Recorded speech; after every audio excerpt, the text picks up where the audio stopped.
ఎటు టర్న్ అంటే already get back అన్నట్టుగా అయిపోయింది, ఇప్పుడు యూ టర్న్ తీసుకుంది అంటే మెల్లగా సైలెంట్ అయిపోతుందా? ప్రెషర్స్ వల్ల సైలెంటా, లేకపోతే కోర్టుకు జనాలు ఎక్కువ పోవడం వల్ల సైలెంట్ అవుతున్నారా? లేదు ఇప్పుడు ఒక టాస్క్ యూ టర్న్ తీసుకోవడానికి ఓవైసీ కాలేజ్ అది చెప్పలేం. ఇప్పుడు ఓవైసీ అంటే ప్రెషర్ పెరుగుతుంది, ముందు అది ఎందుకు కూల్చారు అనే ప్రెషర్ పెరుగుతుంది. కాలేజ్ అలాంటప్పుడు ఒక పని చేయండి, జనాలందరూ కూడా అంత ఇంట్రెస్ట్గా ఉన్నప్పుడు కోర్టులో కేసేసి ముందు వాళ్ళ కాలేజ్ని ఎందుకు డిసైడ్ చేయట్లేదు చెప్పి క్వశ్చన్ చేయండి. అదే హైడ్రాని క్వశ్చన్ చేయండి, ఎందుకు ఆ కాలేజ్ని వదిలేశారు, దాని సర్వీస్ ఏంటి, ఆక్యుపై ఎప్పుడు చేశారు, అసలు ఇల్లీగాలిటీనా లీగాలిటీనా డిసైడ్ చేయమని చెప్పేసి అని అథారిటీని అడిగితే అయిపోయింది కదా. ఎందుకు అడగట్లేదు? అపోజిషన్ వాళ్ళు ఎందుకు చేయట్లేదు ఆ పని? ఆ పని చేయొచ్చు కదా, వాళ్ళు చేయట్లేదు ఎవరు కూడా.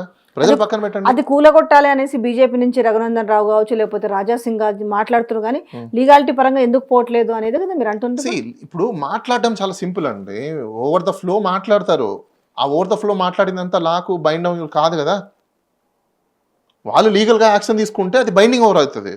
వాళ్ళు ఎందుకు తీసుకోరు? ఒకసారి బుక్ అయిపోయారు అనుకోండి కోర్టుకి వెళ్ళేసి, దాన్ని వెనక్కి తీసుకోవాలంటే కష్టం కదా.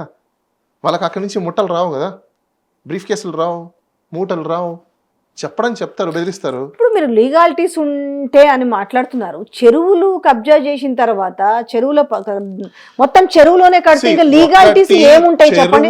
సపోజ్ కొన్ని కన్స్ట్రక్షన్స్ ఉన్నాయి పెద్ద పెద్ద బిగ్. మీకు చెప్తాను చూడండి విజయరెడ్డి గారు, ఈవెన్ చెరువుల్ని కాలువల్ని కూడా వాటిని కన్వర్ట్ చేయాలనుకుంటే దానికి కూడా కొన్ని గైడ్ లైన్స్ ఉన్నాయి. ఆ చెరువులు అన్యూస్ ఉండి ఆ చెరువులు ఇంకా యూజ్ లేదు, దానికి కనెక్టివిటీ లేదు, దానికి వాటర్ రావు, ఇట్లా కొన్ని కండిషన్స్ చాలా ఉన్నాయి. ఇవన్నీ ఉంటే డెఫినెట్గా మీరు వాటి మీద వాటిని కన్వర్షన్ చేయొచ్చు. ఇప్పుడు రామోజీ ఫిలిం సిటీ ఉంది, అది రామోజీ ఫిలిం సిటీ ఫారెస్ట్ యాక్ట్ని, ఎన్విరాన్మెంట్ యాక్ట్ని, అదేవిధంగా ఇప్పుడు మీరు అన్నట్టు వాటర్ బాడీస్ యాక్ట్ని సంబంధించింది, సెంట్రల్ వాటర్ బాడీ కమిషన్ సంబంధించిన, ఇప్పుడు వాటిని అన్నిటిని వైలేట్ చేస్తూ ఇచ్చారు. మరి దాని మీద ఎందుకు యాక్షన్ తీసుకోలేదు ఇప్పుడు దాకా? అది మొత్తం కొండలను ఆక్యుపై చేసుకున్నారు.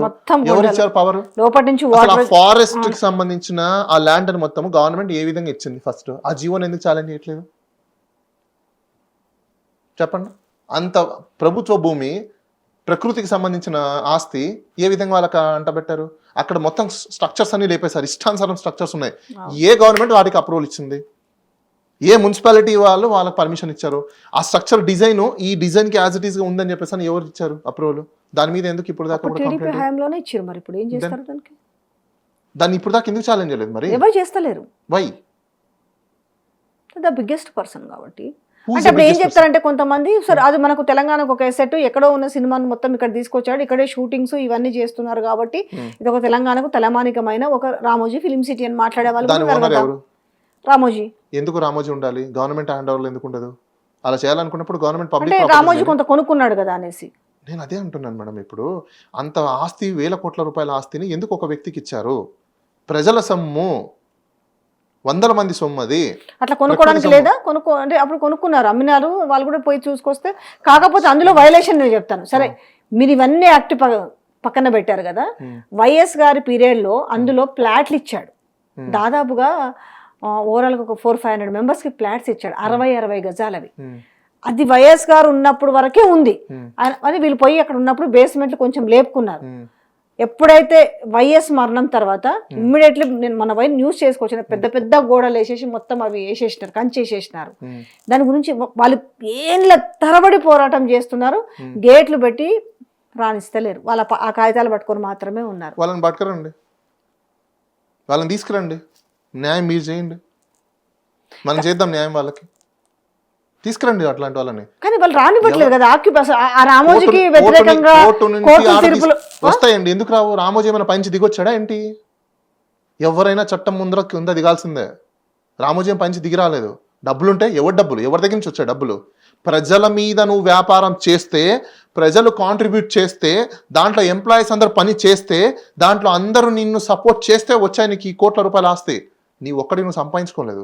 నీకు టాలెంట్ ఉంటే మనిషి జోబులో ఎక్కడైనా పెట్టుకో, టాలెంట్ ఉంటే మనిషి ఎక్కడైనా. అందులో ప్లాట్లు ఉన్న వాళ్ళకి న్యాయం జరిగే అవకాశం ఉంటుందా? వాళ్ళ ప్లాట్లు వాళ్ళు ఎన్నిసార్లు పాపం ధర్నాలు చేసిరు, రాస్తారోకలు చేసిరు, మీడియాలో కవరేజ్లు వచ్చినాయి. కానీ లోకల్లో ఉన్న సర్పంచులు, లోకల్లో ఉన్న ఎంఆర్ఓ, లోకల్లో ఉన్న ఎండి వీళ్ళెవ్వరు కూడా సపోర్ట్ చేస్తలేరు వాళ్ళకి. ఆ కాగితాలు పట్టుకుని అటాగే ఉన్నారు. 18 ఏళ్ళకి వాళ్ళని తీసుకురండి, ఖచ్చితంగా న్యాయం అయితే జరుగుతుంది. Okay, done. వాళ్ళని తీసుకురండి, ఎంతమంది ఉన్నారో ఎంతమందికి ఇచ్చారు అక్కడ భూమి, 500 500 మందిని members. తీసుకురండి, ఖచ్చితంగా న్యాయం అయితే జరుగుతుంది, నో డౌట్ అందులో. ఎందుకంటే ఒకసారి గవర్నమెంట్ వాళ్ళకి ఉండడానికి భూమి ఇచ్చిన తర్వాత గవర్నమెంట్ రిజంప్షన్ చేసుకోవాలంటే వాళ్ళకి కంపెన్సేషన్ పే చేయాలి. రిజంప్షన్ ఎందుకు చేసుకుంటున్నారో రీజన్ చెప్పాలి. ఉత్తిపోయిన ఊరికి అలా తీసేసుకోవడానికి లేదు. అసైన్డ్ భూమి ఇచ్చిన, అసైన్డ్ ల్యాండ్లో కన్స్ట్రక్షన్స్ చేసుకున్న, ఇప్పుడు రోడ్లు తీస్తుంటారు, లేకపోతే ఏదైనా చెరువులు చేస్తుంటారు, లేకపోతే నాలాలు తీస్తుంటారు, అసైన్డ్ భూములు ఉంటే అక్కడ వాళ్ళ కంపెన్సేషన్ పే చేస్తారుగా రీహాబిలిటేషన్స్ కింద. ఎందుకు పే చేస్తున్నారు, దేనికోసం పే చేస్తున్నారు? వాళ్ళ జీవనోపాధి పోయింది కాబట్టి, వాళ్ళకు నివసించే ప్లేస్ పోయింది కాబట్టి. దానికే డిపిఎస్పీస్ అంటారు, directive principles of state policies. ఇప్పుడు గవర్నమెంట్ ఇవన్నీ స్కీమ్స్ దేని అండర్లో ఇస్తుంది? ఎడ్యుకేషన్ దేని అండర్లో ఇస్తున్నారు, హెల్త్ దేని అండర్లో ఇస్తున్నారు, కొత్త ఇల్లులు దేని అండర్లో ఇస్తున్నారు, సబ్సిడీలు దేని అండర్లో ఇస్తున్నారు? డిపిఎస్పీలోనే ఇస్తున్నారు.